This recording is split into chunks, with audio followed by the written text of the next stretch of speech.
guys, Marty Schwartz here with Marty Music, and I am hanging out with the guitar player from Rainbow Kitten Surprise. His name is Ethan Goodpaster. Dude, so glad to have you here. Thank you, man. Super happy to be here. Thank you for being here. And we're hanging out in Nashville, Tennessee, which is such a fun city. And that's where you guys are based, right? Yep, now. Yep. We did a nice little jam there. And I know, because this is my own question, but I know other people are gonna wanna know where the name Rainbow Kitten Surprise came from. Well, we all met in college at Appalachian State University in North Carolina, and we had a buddy who got sick with meningitis, and when he was in the hospital, I actually wasn't even in the band yet. Okay. This was just Sam and Bozzy, our rhythm guitar player. It was just them. And they went to go see our buddy Noah in the hospital because they were going to play an open mic night with like the 4 songs that they had. Yeah. And needed a name to sign up.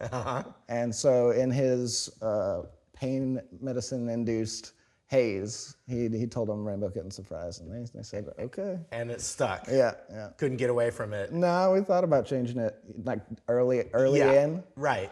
But it just... It's an out there name. For sure. I guess that's the best way I can describe it. Yeah, we didn't make it easy on ourselves. Yeah, exactly. And you are playing on this killer Silver Sky, PRS Silver Sky, yeah? Yep. Now, this is also the guitar that you use on your song Free Fall, which we're gonna talk about right now. How did that song come to be? It was written by Sam, our lead singer. The whole song, all the lyrics were written with just one note. The original music track of this was just one note. Like him over playing, and over. like yeah, just it was just like, he had this old like pump Yamaha organ, I think it was, and like he just had this one note, and he was doing like a reggaeton beat with it. Gotcha. And he wrote all the lyrics, and then when we took it into the studio, you know, we kind of just adding instruments and stuff, and adding actual everything to it, and it turned out, and it was just, it all started off with just a D note. Of course.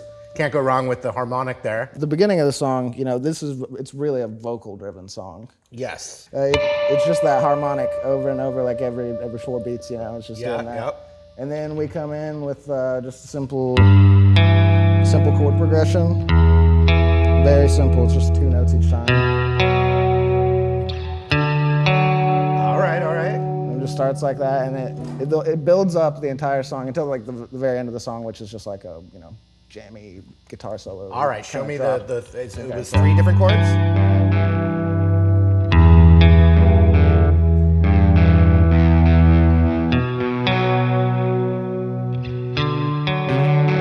And then, you know, there's like some little flares throughout the song, and you know, sometimes I'm like...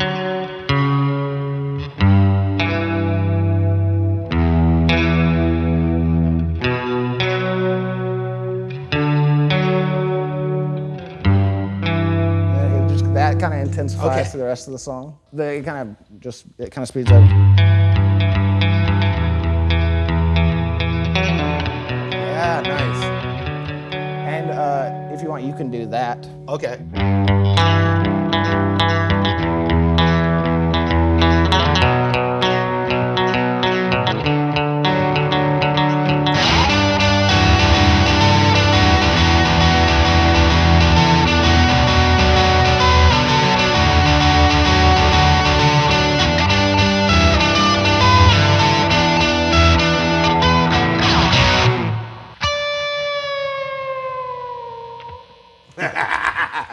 That was the kitten. Yeah, that was the kitten. That's the purr, right? Something we were talking about off camera actually was the importance of reverb in your sound, your riffs, For sure. dialing in different reverbs. And so let's talk about the gear. You're using a Strymon Big Sky. Yep. Which is their super reverb with studio the 3... reverb in a box, yeah. So you just literally go in and dial in. Yeah, I'll you know, pop them in there and put song titles on some of them or whatever, and a lot of times I'll tap through 2 or 3 reverbs in one song just for like, oh, the bridge needs more sustain here, or, you know, more room here, so I'll tap it. So I'm constantly just tap tapping dancing with my feet. Yeah. So you better have good pointy boots. Yeah, you gotta have good boots. Yeah. Can you go through a couple different like just cool sounding reverbs on that thing? Yeah, I'm for curious. Sure. I'm curious myself, so I feel like the audience will be curious too. Yeah. This reverb is called Devil Like Me. It's one of our older songs. And it's just It's a room reverb but like not a whole lot of tail on it or anything like that, and you know, just good warm fuzzy feeling. And then I've got what is called All's Well That Ends, which is big long tail, big spacey kind of.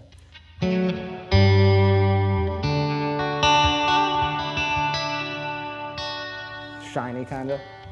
And then some weird stuff like for our song Rectify, it's like a reverse filter on the reverb. Sick. So like, we're just like, almost makes it sound like a violin or something, you know? Or a volume swell. Yeah. Nice.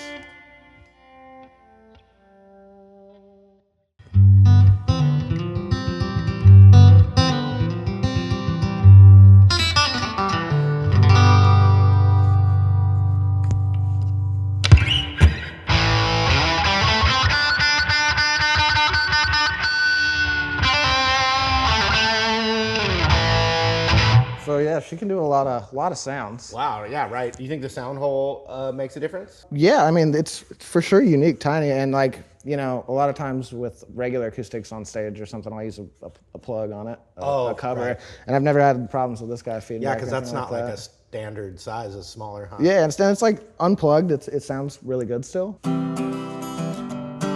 It's great. It's like I love to like drag it around like you would like one of those like camping guitars, like those tiny things or something like that. Because it sounds great. Yeah, I was just curious if maybe you could show how you use that guitar on one of your songs. Yeah, I actually used the Telecaster brother of this guitar to record the song No Vacancy, which was one of our latest releases and a little B-sides thing that we put out. Sweet. And it's a pretty fun little tune. Are you using the acoustic sound or the electric? Yeah, one of the acoustic sounds.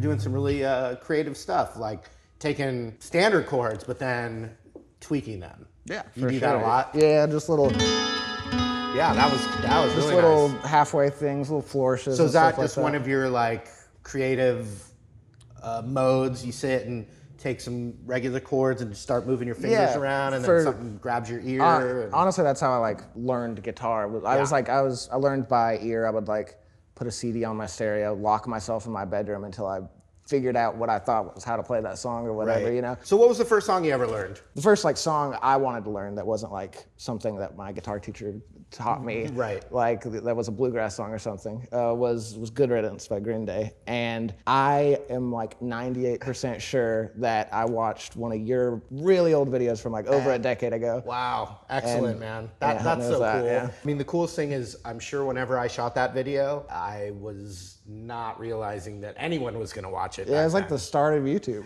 Yeah, and I was literally, I've told other people, but I was like literally making videos to promote myself as a guitar teacher. So if I got a referral, I could be like, yeah, you can see my style on my YouTube channel.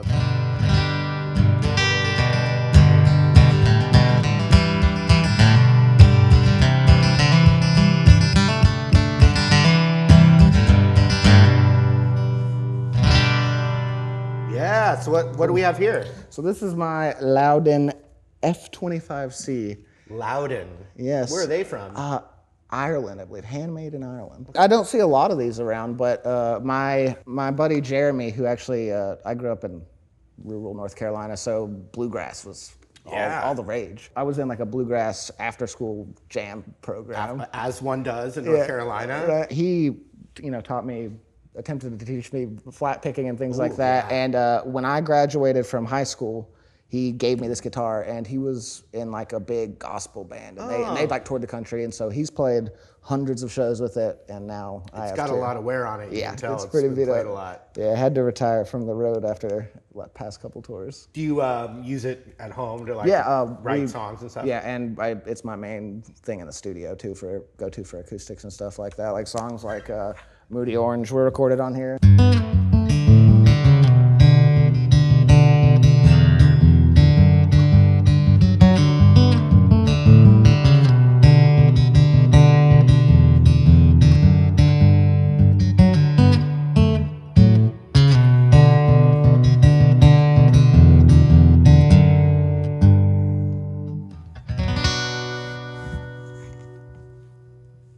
Yeah, so I love to use it in the studio because like it's such a guitar for like being mic'd. It just has my favorite acoustic sound when you mic it.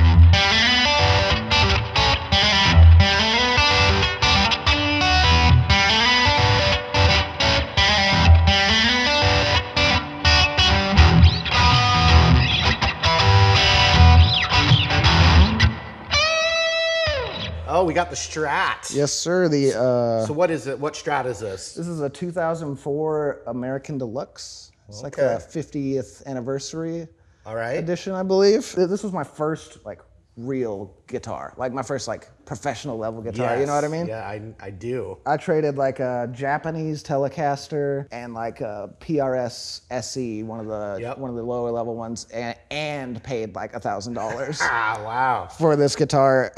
In the middle of tour, we piled out of the van and went into a Sam Ash. So we just took them in their cases and swapped them. And what made you gravitate towards this one? I don't know, man. I really love this like tobacco sunburst, I think. Very cool. I had been playing on like all these guitars that were fine guitars, you know, but I really just wanted something that was like, you know, a little higher tier, you know, like I was playing all $500 guitars. I wanted that like $2,000 guitar, you know what I mean? Got you. It's honestly, this is like my workhorse. I play this guitar probably more than any other guitar. Live, studio, everything. This is like if I had to go on an island, I would probably take this guitar. Okay, so this is the number one. Yeah, for sure. Man, can we hear it a little more?